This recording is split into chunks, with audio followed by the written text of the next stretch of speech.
in a disempowered place, if where you're at right now is the bottom floor, and I've been there many times, then even the being responsible for your own choice can be too much. It's like, how do you dial back the layers and say, what needs to happen in order?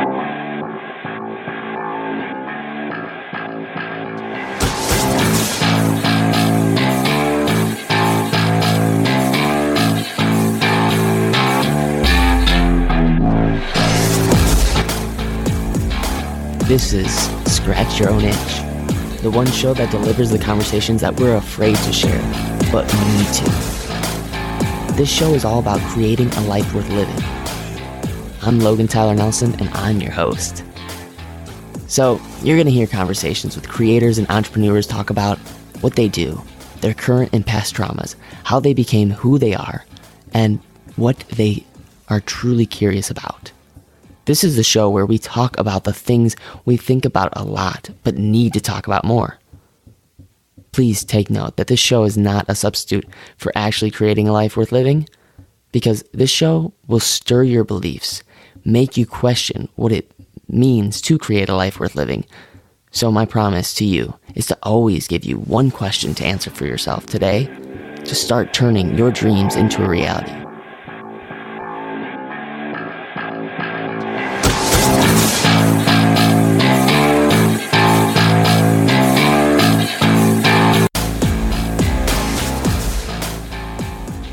Hey, you. Yeah, you. So, before I get into this interview with Mary and I just wanted to read off an awesome review that I got from Rob D24, who said, Logan is a vibrant young man whose heart is set on getting you to realize that you're more than capable of being something great. He is such a likable guy who's limitless in his possibilities and abilities to captivate his audience. And I just want to say thank you so much, Rob D24. And Rob D24, I believe, is a guy that also has an amazing podcast too. So if you want, check out his podcast. I'll put it in the show notes so you can.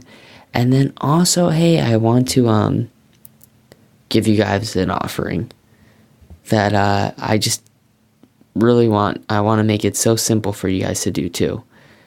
I would love for you to text me at the number of 815-375-4919. Again, that's 815-375-4919. And I would love to help you come up with your personal philosophy. In writing my book, I had a huge realization that by coming up with my personal philosophy, I was way less down, depressed, out of it, feeling like I was confused and not knowing where to go in life. But by implementing this personal philosophy that I came up for myself, made it possible for me to really take advantage of putting my life into a place that I was proud of having. And I want this for you too. And a personal philosophy is something that the best of the best, the most successful people that I've interviewed so far all have in common. They all know their why. And your why can change, but to know your philosophy and your own personal philosophy that's really important to you can be your way of documenting and being so much less confused, because there's a constant need of attraction pulling you in several different ways. And it's really easy to get confused, and it's really easy to lose sight of why you started something amazing and ending up stopping it. Because why? You lost your personal philosophy and you didn't check in with it. So I put this out as an offering, as a freebie for you to just text me 815-375-4919. And if you feel more comfortable with emailing me, Logan@LoganTylerNelson.com, and you just want to really quick hop on an email and exchange some ideas that you have for your own personal philosophy, I would love to do that for you too. So please do that. And then don't wait to hit the subscribe button. Definitely hit that subscribe button. I almost said that wrong.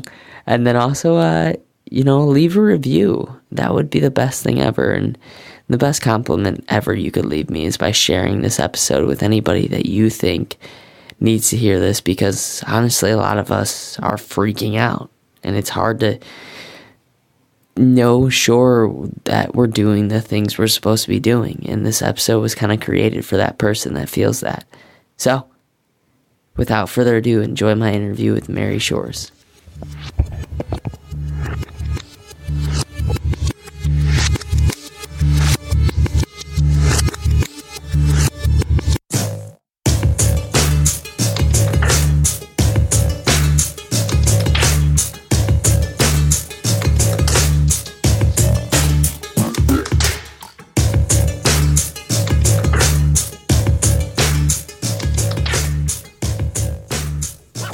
Hey, you.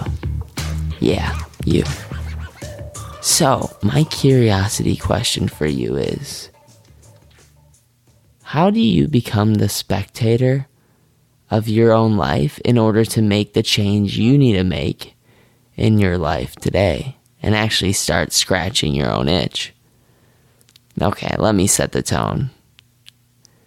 Maybe you're somebody who's a little confused right now, and you're confused about the future, and that just creates anxiety in you. And it makes you, kind of freak out.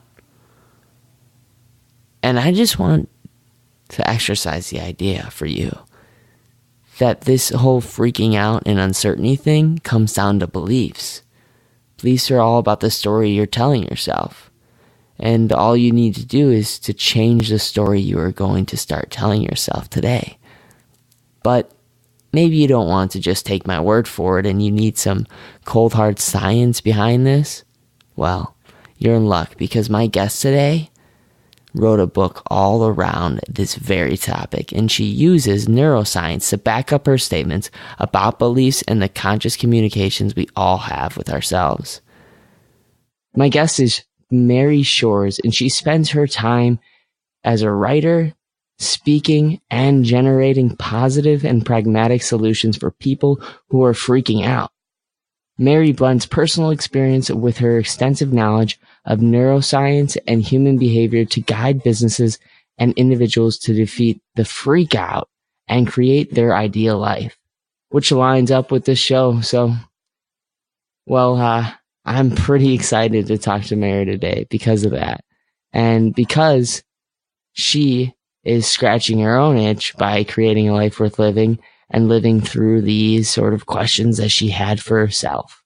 So, without further ado, I'd love for you to meet Mary Shores. Thank you so much, Mary, for coming on Scratch Your Own Itch.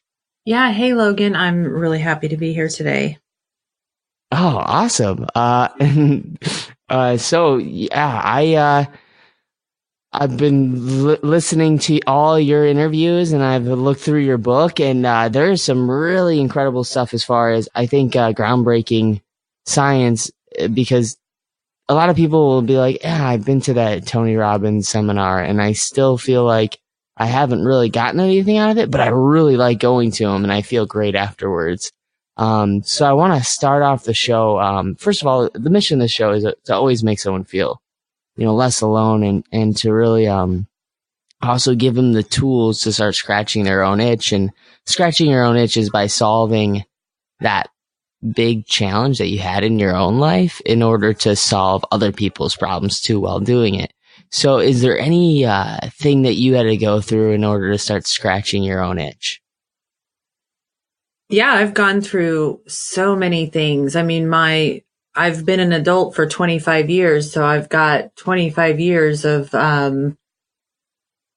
not always the most graceful journey. And a lot of it is super uncomfortable. But even before that, coming from just a background of what most people consider to be pretty tragic and still landing up on my feet seems to be a point of fascination for people. But I want to go back to what you said about Tony Robbins and the going to the event and feeling great afterwards, and then feeling like a month later, you feel like you failed your event because you're not still, like what really changed. Do you know what I'm talking about? Exactly. Yeah. I mean, it's an addiction of while I'm there, I have this energy of like, yeah, I'm ready to change. But what actually, you might understand intellectually what it takes, but to actually put into practice are two different things, right? Right. So I'm going to tell you what's going on, and I'm going to tell you exactly how to change it. So you go to a Tony Robbins event. It doesn't have to be Tony. It can be any event. And what's happening is that you're in this environment that's very isolated. So, there's thumping music. Everyone's having a great time. You're with like 10,000 of your best new friends, and everything is designed to make you have these like internal feelings of euphoria. But you're away from your real problems in life. You're away from your family. You're away from your notifications going off, email 24/7, whatever you have. And you're really immersed into this event. And it's an amazing event full of great information. And some of the things that, like, for example, Tony Robbins is good about is like telling stories, making a point, and getting you up out of your seat to move your body around so that it integrates deeper into your learning. But the problem is you go home and you think that your life has changed, because we're sort of living in this space where we think, well, I can have a transformation in a weekend. And what I took those like the content that I learned at these types of events, which I've been to hundreds of events. And the difference is I actually take things and implement them into my life right away. So the information you learn at a seminar, whether it's Tony Robbins or Joe Dispenza or whatever you're going to, if you just take that information and sort of file it away in the back of your mind, you're not creating any change. But if you can pick one or two tools from that particular event and then go home and ask yourself, how does this apply to me? So, for example, with Tony Robbins, I remember distinctly two things, and I write about this in the book. And if you've listened to some of my shows, you might have heard me say it as well, that I remember learning two very important things, which is what you focus on grows and always know your outcome. Well, as an entrepreneur, like those kind of concepts really make sense to me, especially like right now. So my life has been going through a huge transition period, Logan, ever since the book came out, because like I've had my business for 20 years and I thought like I could just become an author and that would be really easy. But the truth is that it's become very overwhelming, because it's just like a lot of more work on my plate, things that I have to do, social media, and I mean, I love every single moment of it, but I didn't want to give up any of my duties for my company that I own. And so even just going back to like what you focus on grows, I found myself being pulled in so many directions that I was starting to feel frozen and stuck. And when you start to feel frozen and stuck, that can lead you down a path towards depression, because what's happening is you're starting to build up an overabundance of stress chemicals inside your body. And so I decided I was only going to focus on 4 things. So and now I'm calling it the core 4.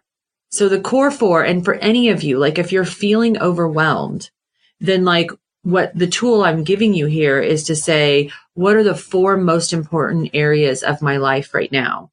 And so I decided that the 4 most important areas are healing, my business, my brand, and my children. And so basically I'm making all of my decisions and all of my energy has to be able to pass through one of those 4 things. Now, notice I didn't say relationships. I didn't say travel. I didn't say I didn't say lots of things. You know, I could have said lots of different things, but I said 4 things. So everything all of my energy needs to go through those 4 things. And if it's not, it's like throwing a yellow flag. And then the other one, always know your outcome. It's like when I learned that, and so I first of all, the thing with the core 4 is showing you that even though I went to that seminar 15 years ago, I'm still applying those things that I learned even now, 15 years later. I'm still finding new and innovative ways to apply that skill in my life, because knowing that has paid off in like so many ways I can't even quantify it.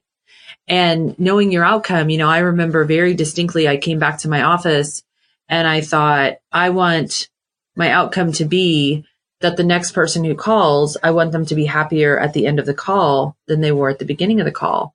And that's really what led me on the journey of everything that came after that.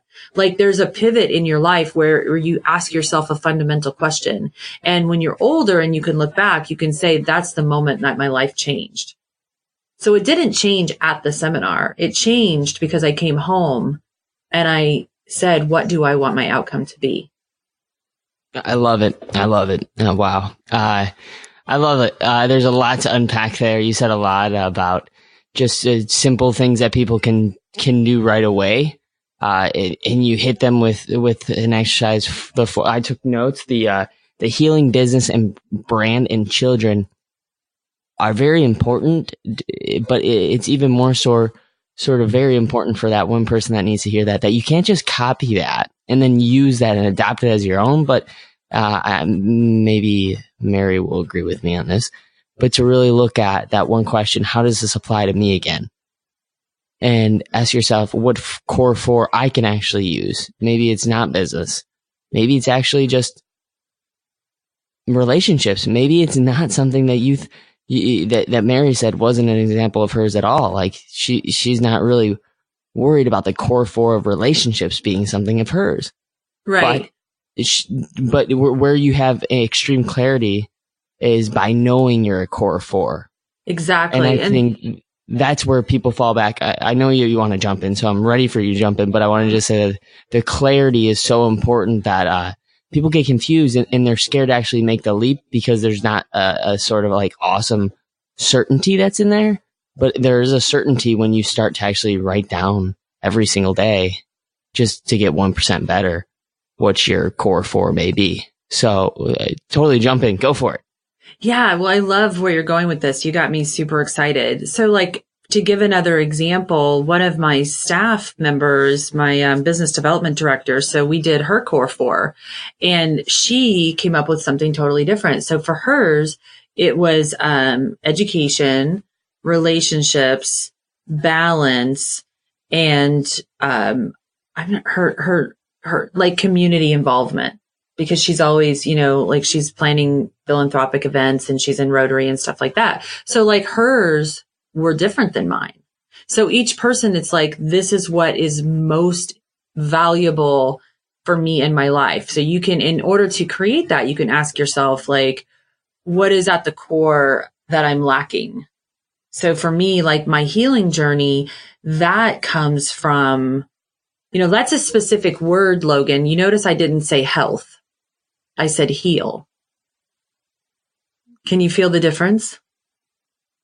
Yeah, because, well, it all comes down to the same definition of beliefs, which is the story that you tell yourself. Some people might tell themselves a story of health, maybe, oh, I got to go to a doctor, take some drugs to get better. But healing is not, to me, is not the story I like to tell myself. That healing comes down to being able to actually recover without any sort of additional additive like a drug or additional additive like another supplement, but to heal with the nature. And it sounds woo-woo as it might sound, it works. Like meditation freaking works. Taking time out of your day to just do 10 minutes of doing nothing works. So yeah, go on healing. I'd love to hear your own definition on healing instead of health. Well, I chose that word because to me it encompasses both healing my heart, healing things from my past, healing the overwhelm, but also healing implies health and wellness as well. So I felt like the word heal really was all of those things. You know, it's like, well, if it uncovers that I need to go to a doctor, then I'll go to a doctor. But if it's like my heart that needs healed, then I'm going to discover and move myself in the general directions of things that are going to move my heart. And so, and before you are asking me like about my story and where I came from and what my challenges were, and my background, especially growing up, is not something that most people would expect to hear from somebody who's made it to a certain level of success that I have, because I came from a really, really broken home. And I know that that's not in and of itself unusual, but I was literally out on my own at 16 with like no guidance, no resources, and really didn't know what to do with myself. I still managed to graduate high school and start going to community college, but it wasn't too long after I started college that I got pregnant. So I was a teen mom, and you know, I was very poor, and my daughter was born, she had severe brain damage. And what that looked like was she was blind, she was deaf, she was unable to suck a bottle. So she was fed through a gastronomy tube that was inserted into her stomach. And at 19 years old, I was taking care of somebody whose medical challenges were like far surpassed like what any 19-year-old should be put in charge of. And that sort of led me in this responsibility of this child, but also that I was living in and out of children's hospitals. So I didn't have any money. I would sleep on the emergency room floor. I would see the children in the burn units, the cancer units. You know, there were children in the bed one day that were gone the next because they had passed away. And so that sort of, when you have certain challenges in life, they do shape who you are, but it's important to define the meaning that we give to those sort of circumstances in our lives. And I love how you're talking about story and beliefs, because I could have taken these circumstances that had happened to me already by 19 years old and made a definition and made myself into a victim. But it's also like the thing that I'm teaching in the world is like, you have to tell your story in a way where you're understanding what the moment of triumph is. Because to me, the most beautiful part of your story is in how you moved on. Just a few weeks ago, I was in Chicago and I was filmed in a documentary called The Global Resilience Project. And it's an amazing research project being done by a woman named Emma Bell, who has chosen 50 people from around the world, and she's studying the patterns of resilience. And part of one of the things that was common amongst every single one of the 50 people was this ability to reframe their story where they're focused on the triumph way more than they're focused on the tragedy. So it's not a denial of what happened to you happened, but it's understanding that you're in control of who you shape yourself to become.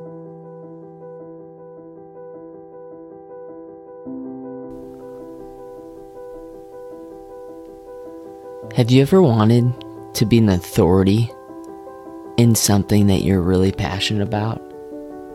To just finally scratch your own itch, to take a passion and turn it into profit. What if, in a series of interviews, we could give you a format? When you answered the right questions and kept on a conversation going for a few weeks, you would have a book that we would help you edit and publish, and something that you could start telling the world. It would be personal. It would be your story, with your memories, with your expertise. You know you have a great story to tell. You know you've lived and learned through so many things. But you keep falling into this chronic idea illness that a lot of us have. Oh, I want to write a book about this or that or this or that. Well, my team is helping people scratch their own itch on what it is that they want to have authorship over. Have you always wanted to write your own book? Do you even sometimes say out loud, you know, if only if I had a book, or if only I had just a way to record my thoughts? Well, this is your opportunity. Email Logan@LoganTylerNelson.com. Again, that's Logan@LoganTylerNelson.com.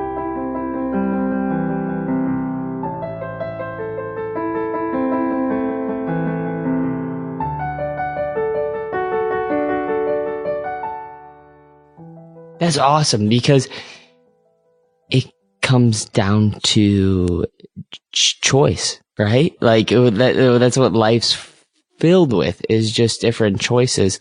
So I love that you point out that it's, because some people are like, they'll say, oh, you're just denying the truth then by saying, but what is the truth? One person may say, hey, Mary, I love your book. I love everything that it did for me. It literally changed my life because I started implementing these 4 core beliefs. And then another person might come up to you and say, you know, Mary, your book is rotten. I don't know why you even took time to take that. Like, which choice are you going to make inside your head to actually keep you going, to keep you doing the things that you love, is probably the other truth. And that's the one where someone came up to you and said, I love your book. I love what it did for me. Because, yeah, they're both right. They both have their own truth. But the one that you decide to choose to take on, I think, is the one where you're actually hearing the positive outcome of it. So, I don't know. Let's step back for a second, too, because we are everything we say, everything we do, every choice we make in the thinnest sliced moments of life is creating our world around us like an architect just building our life like a set of Legos almost. But like, if you're in a disempowered place, if where you're at right now is the bottom floor, and I've been there many times, then even the being responsible for your own choice can be too much. It's like, how do you dial back the layers and say, what needs to happen in order for me to make the correct connecting choice?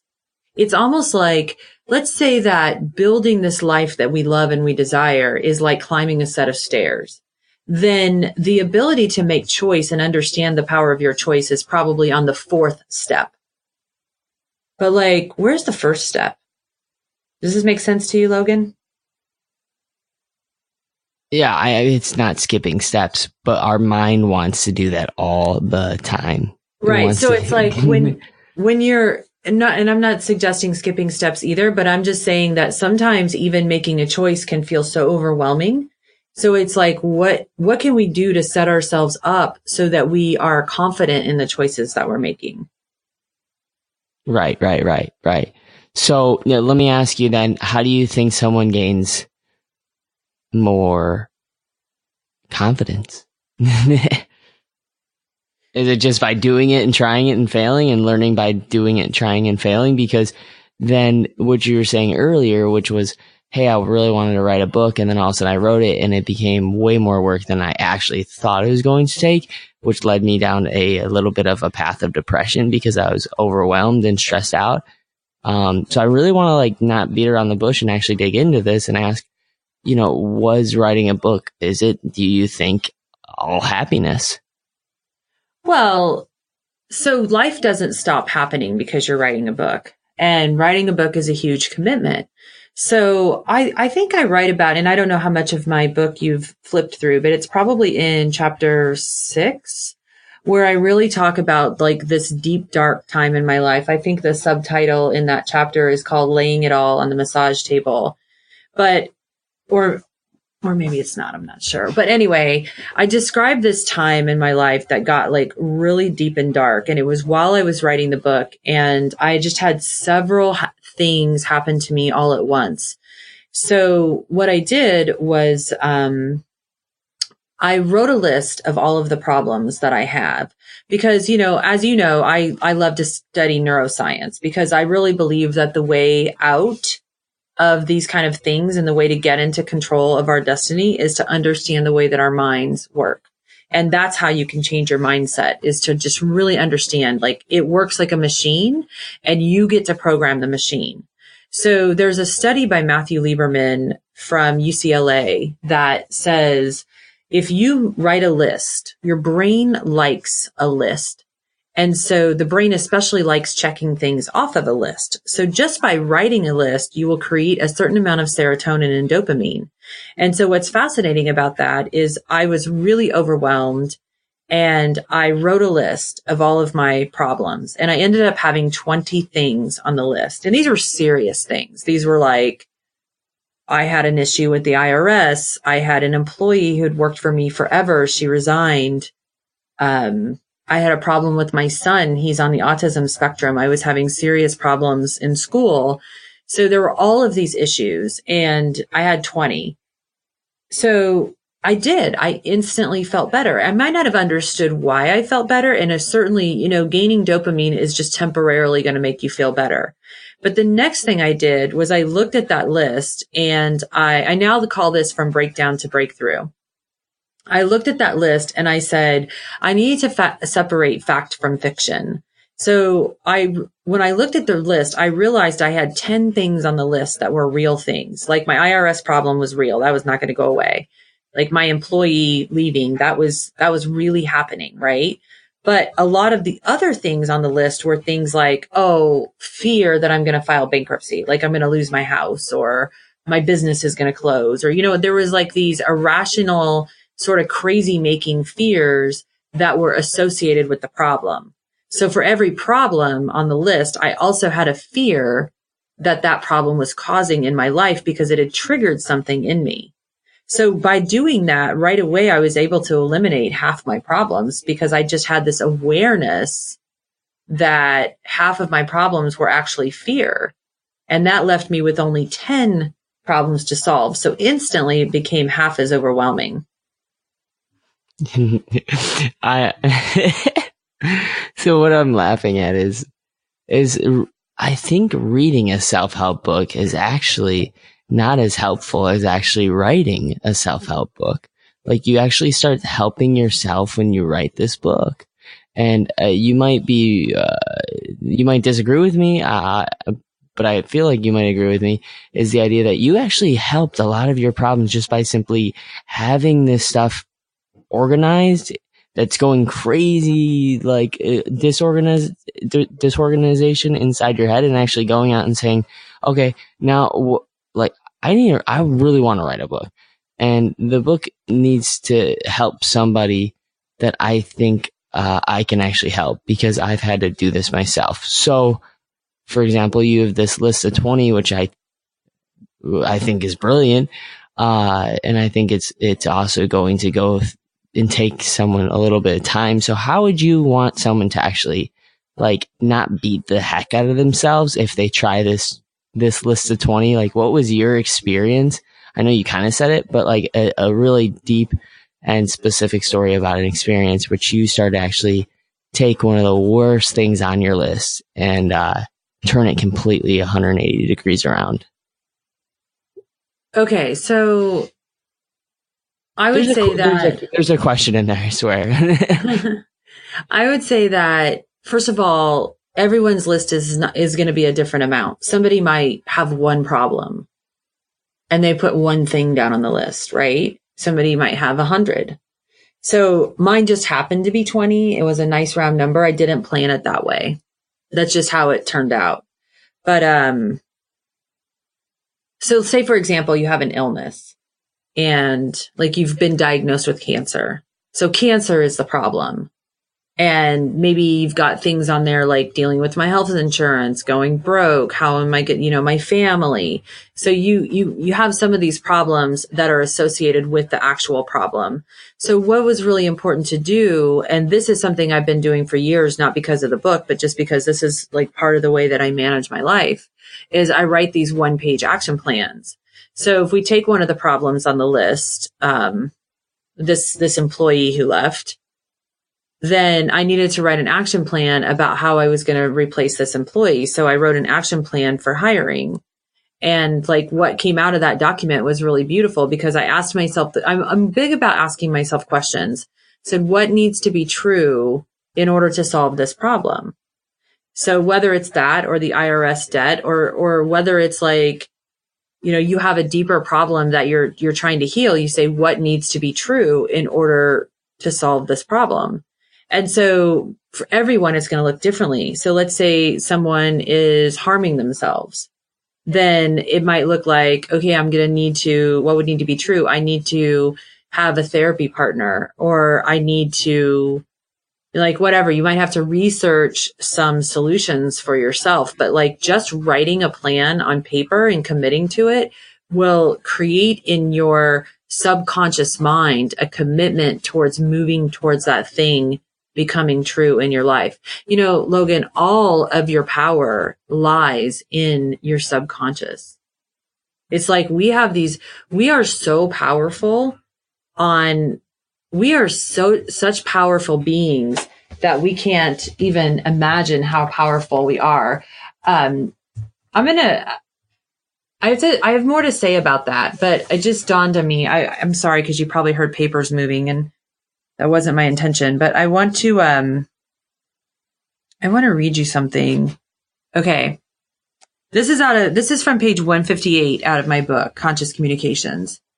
And it goes like this. I know it's easier said than done, but what if, as an experiment, you tried to be happy just by becoming who you really are, just living it and stepping into it? To get to who you really are, you have to shed layer after layer of who you've been pretending to be. Layers of the person that deep down you are not. You're shedding layers of your problems, layers of self-judgment, layers of how others have judged you, shedding layers of unworthiness, fear, worry, and unnecessary responsibilities, and layers of beliefs and challenges around what other people think you are, or even worse, think you should be. So I've been really feeling deeply into that passage lately because we feel like we have to put these masks on. Like we feel like we have to be somebody else, but the solution to the problem in many cases is to be even more of who we are meant to be. Does that make any sense to you? Sure. What I want to really ask though is, what is the definition of subconscious to you then? Well, you've got your conscious mind, which is in your prefrontal cortex of your mind, and your subconscious is not that. So you've got 5% of this conscious mind. This is where you're like active. Okay. This is like when you're forming a sentence and you're thinking about what you're going to say and you're very deliberate or strategic about things. Your subconscious is very different. It's deeper in your mind, and it's where like there's so many things going on there. First of all, our bodies are like libraries. So it's storing everything that's ever happened to us. But this is where your belief systems are built. This is where your behavior patterns arise. So this is also what is driving like your autonomic systems of your body. Like you don't have to tell your heart to beat for it to beat. It just runs on a program that it knows to do that. But like a lot of our behavior patterns are that way too. So we all know we have a friend or our parent or our child that if we go to them with this issue, we can predict what their reaction is going to be because we've seen that pattern arise in them before. That's driven by a subconscious belief or a subconscious program.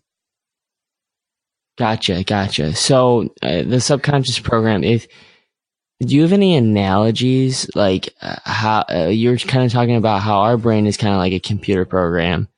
Do you have an analogy of maybe a computer program that you would say that the subconscious is kind of like a processor, and then the actual conscious mind is the device that we use, like the computer? Or what would your analogy be for subconscious versus conscious? So sometimes I like to even use the analogy of a highway system.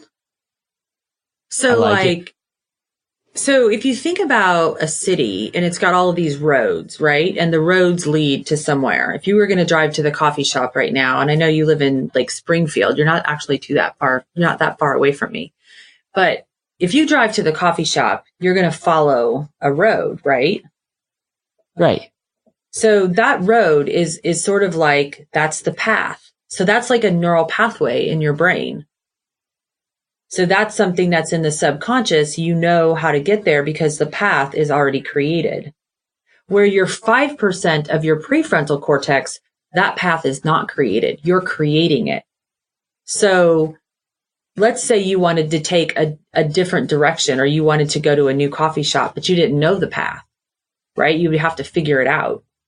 And so that's where your prefrontal cortex or your conscious thinking comes into play. That's neat. That's really neat. So would you say that, let's take a certain person that loves like reading audiobooks that are very much in the self-development world, like they're just addicted to that versus watching TV. Do you think that the subconscious mind is being programmed by watching TV that they're not even aware of, by making themselves actually hate a lot of the things, that they don't like about themselves, instead of actually loving the parts of themselves and not knowing what questions to ask, because every once in a while they might read like 10 pages out of a self-development book or listen to 10 pages of your book. But the rest of the day they're just watching TV about entertainment and about, or maybe they're consuming news that just is not good. Do you know what I mean? So let's rewind. Part of what you said is like, are we programming our subconscious by watching television? And the answer is yes to that. But like the other part, I don't know the answer to, because that would be different. Because you said, is it making us then feel bad about ourselves because of what we're watching? And that would be different for every single person. The reason I feel confident about saying that you are programming, you're contributing to your programming by watching hours and hours of television or YouTube or Facebook or whatever you're doing, because you're putting your brainwaves in an alpha state.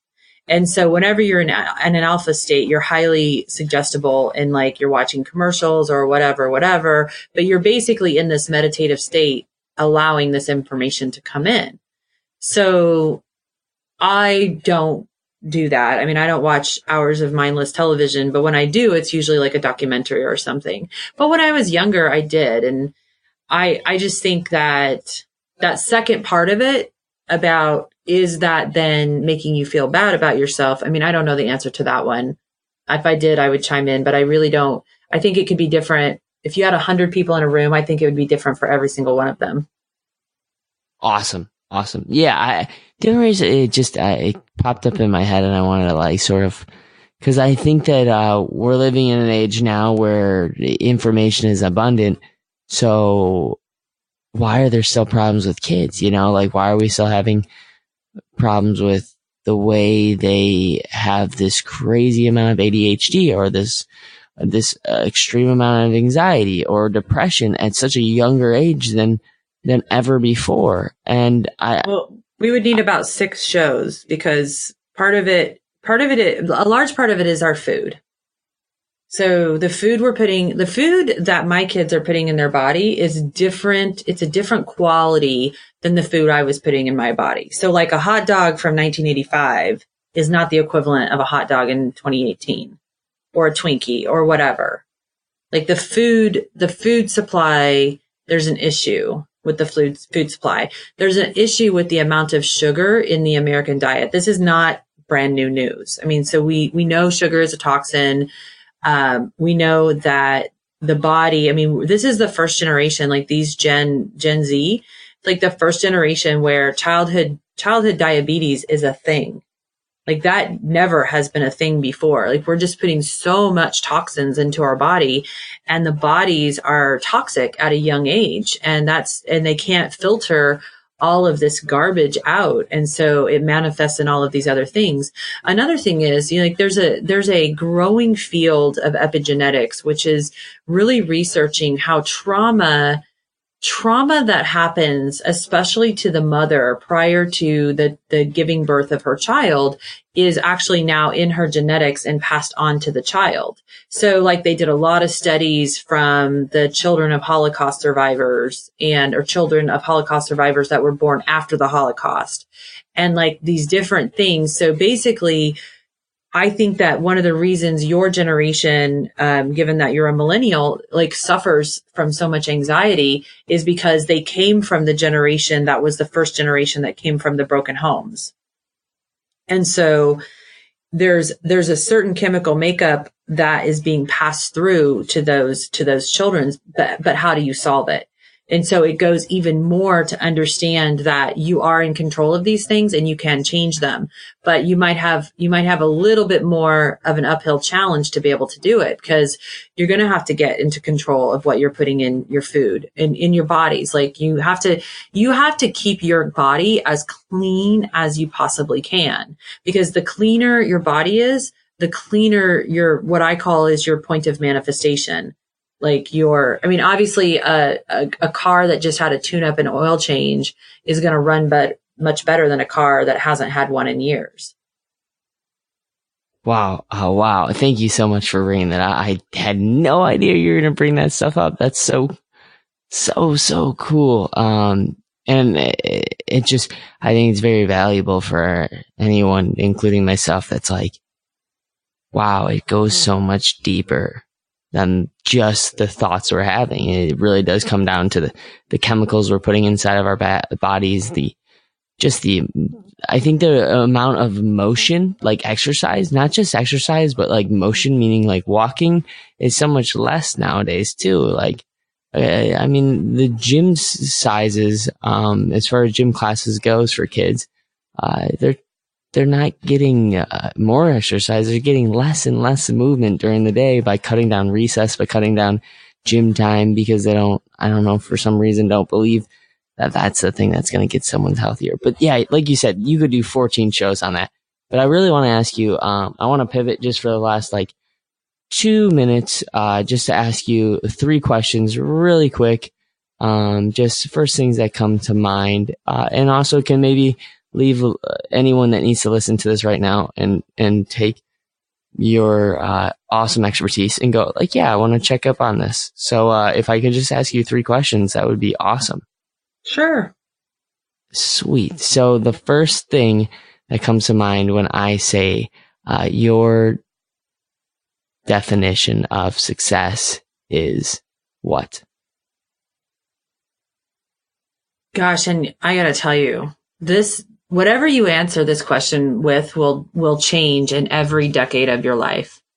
So my definition of success currently is always moving in a direction of the things that I most want to create in my life, and being able to do that without affecting my basic needs. So for example, I, wrote this book, I'm creating online programs, I'm doing a lot of speaking events, and I'm able to do that without dipping into my basic resources. So I'm able to give back, but I'm still able to live. And it's just it's almost like it becomes a feedback cycle of one is feeding the other. Now, if you would have asked me that question, Logan, in my 30s, it would have been a completely different answer. Sure. No, I just want the answer for now, for Mary Shores now. I love it. Thank you. The next question I'd like to ask is, this is a question that, sometimes throws people off. So I'll tell you that. I'll preface with that. What is a thought that you keep having that's a bad habit of a thought that you kind of just wish you didn't have? That I'm not enough. No, you're not alone in that. I say that at the end of every single show of mine. You matter and you're enough. So, wow. Yeah, that really resonates with me. Just like a month ago, I was sitting with one of my employees and we were talking about something with her, and I was I got to be honest with you. It's wow, you've got a best-selling book, this dream come true, that dream come true, you're doing this, you're doing that. When are you going to look in the mirror and admit to yourself that you're finally enough? Because it's like no amount of achieving another thing is ever going to make you feel enough. You know why? Because you are enough already. But we don't understand that. And even where I'm at, I'm still trying to understand that. So true. Maybe on a later date, maybe we can do a special episode with just you and I and talking to some people about the whole subject of enoughness. I would love to do that with you because I feel like we could have a really amazing conversation around that. The last thing is, hey, I think I made this podcast not just for people to really just listen to this podcast and go, oh, I'm going to hit the next button. But I really want people to like become friends with all of my guests. And if people want to find more about Mary, where can they find you? I have a website, which is maryshores.com, SHORES. Also, I think that if anyone has any interest at all in what we were talking about today, if you go on Amazon and check out the book Conscious Communications, I just ask that you read the description and you'll know whether it resonates with you. Like I always know whether a book is for me or not just by reading the description and maybe some of the reviews. And I also have a Facebook group called Fearless Ambition. And of course, I welcome anyone to join that group. We do daily prompts. And anytime I have like a free workbook or a download, I always put it in that group first. Sweet. Awesome. So yeah, if you heard anything that Mary Shores or myself said today and you want to Instagram, Facebook, or tweet about it, and just start making these people that you hear on this podcast like friends of yours by just simply tagging them. That is the best life hack in the world. I promise you that just by doing that and getting connected with maybe you take a quote of Mary's book or something from a review of hers and you just Instagram about it and go, hey, Mary, I listened to you on Scratch Your Own Itch. Like that would be amazing. And even more so, like it'll just mean that you're taking these readings and you're actually putting them into practice. Because like we were kind of talking about earlier, there's a whole difference between understanding a sort of information that a book will give to you, but actually putting into practice and living it through the questions that it asks of you is a whole different thing. But thank you so much, Mary, for coming on the show. I'd love to have you again, maybe on a later date. And again, like just, I love the way your brain operates and I love the way you look at things and, you're a very, very, very brilliant woman and you're doing great things. And, yeah, I hope, we stay connected. Yeah, me too, Logan. That sounds great. All right. I'll talk to you later. All right. Yeah, me too, Logan. That sounds great. All right. I'll talk to you later.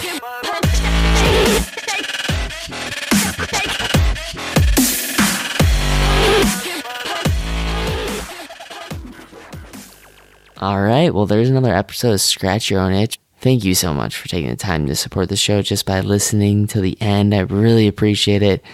Please don't forget to hit that subscribe button and miss another episode of Scratch Your Own Itch. You're going to not want to miss another episode.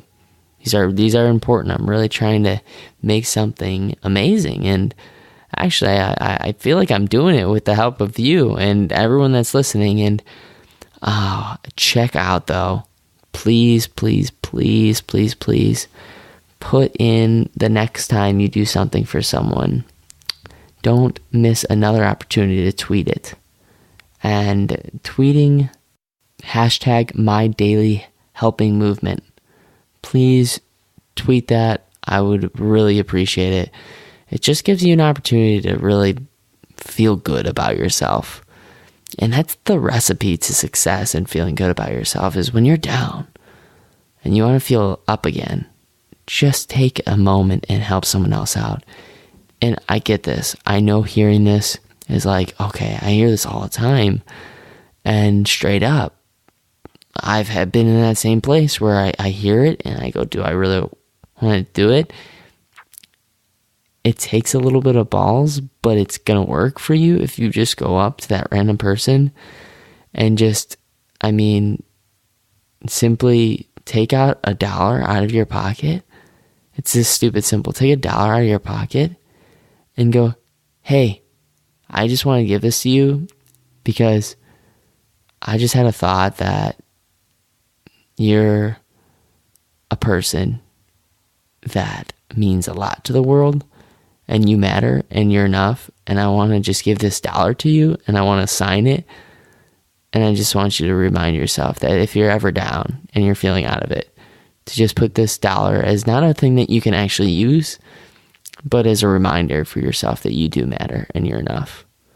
So try something like that. I really want you to just get that feeling of what it's like to be able to offer that to someone, to make them realize that they do matter and they're enough. So please hit that subscribe button, and also if you could take the time to leave a review. I try to leave an opportunity for anyone to leave reviews and then also read them out on the show. I love doing that, and I'm also starting a new thing with, if you're doing a podcast or a YouTube show, please plug that in the reviews, and I'd love to promote that. But thank you so much for just taking the time, like I said earlier, to just support the show. And if you really want to pay me a huge compliment and you found this show informative and something that you also want to help me out with, it would just be sharing this show as much as possible on all your social networks: Facebook, Twitter, Instagram, Pinterest, any of those. If you could share them, I would so appreciate it. It doesn't take much to just hit that share button. So honestly, why not do it? You can do it.